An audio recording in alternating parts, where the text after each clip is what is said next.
I've always said this, you need to figure out that there is a God, and that's incumbent upon you. Hi everyone, and welcome to the Lurie Show again. Today I want to talk to you about the value of earning. We all seem to appreciate how great it feels to earn anything. For example, maybe you worked really hard and now you have tens of thousands of dollars to be able to buy that car or put a deposit on the house. There are many great feelings that engenders, right? Likewise, for a child, he makes the varsity team. He really worked hard, he trained, and now he's on the varsity team. Science, for example, Thomas Edison worked very, very hard to make the first light bulb after thousands and thousands of tries. Finally, was able to do it, made the light bulb, and earned a hell of a lot of money in the process. And he earned it. It must have felt fantastic. In many ways, we need to also have that same earning feeling when we think about God. It's one thing to believe in God from the moment that you're born because your parents tell you to, and you go to church or synagogue, and your parents tell you there's a God, isn't that wonderful? Believe, thank you very much, have a nice day. It's another thing when you discover God on your own, when you work hard to figure out that there is a God and what this God wants from you. You earn God. People often talk about God that they just want him to enter their hearts and show himself, and that there'll be some booming voice from the skies saying, I am here, okay? It doesn't work that way.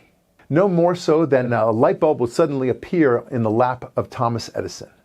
You have to work for it. And a lot of people would ask, well, wouldn't it be better if God just did reveal himself and put himself on your lap, so to speak, and now you discovered that God is there? Well, you might as well say, all right, well, I'll just dump a bunch of money on my kid, millions of dollars, and then he'll be happy, right? But we all know what will happen if you do that. Is it going to be a good life or a bad life? It will be a meaningless life. For some reason, we humans need to strive. One of the mitzvot in the Torah is that you should know that there's a God. What does that mean? It means that you need to work hard to appreciate and bring God into your life. I've always said this, you need to figure out that there is a God.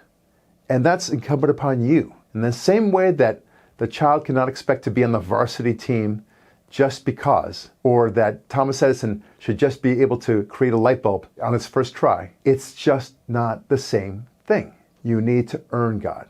And you appreciate God all the more when you discover him yourself, when you work hard to figure out all the possibilities and probabilities in the universe as to how wildly improbable it would be that this universe, this earth, life on the planet for that matter, and the intelligence on earth would somehow come about all randomly. You understand after a while that there is such a thing as free will, and you ask questions. Why do we even seek the good in the first place? Why do we seek progress? Why are we interested in science? These are things that eventually, as you piece them together, you realize that all of this can be explained by way of God, and nothing else makes sense without God. You have no purpose without God. You have to, however, strive to find God. And when you do earn God and realize that God is real, and you bring him into your life, you enjoy that process, that earning, so much more. I'm Barak Lurie. Thanks for watching, and we'll talk with you again real soon.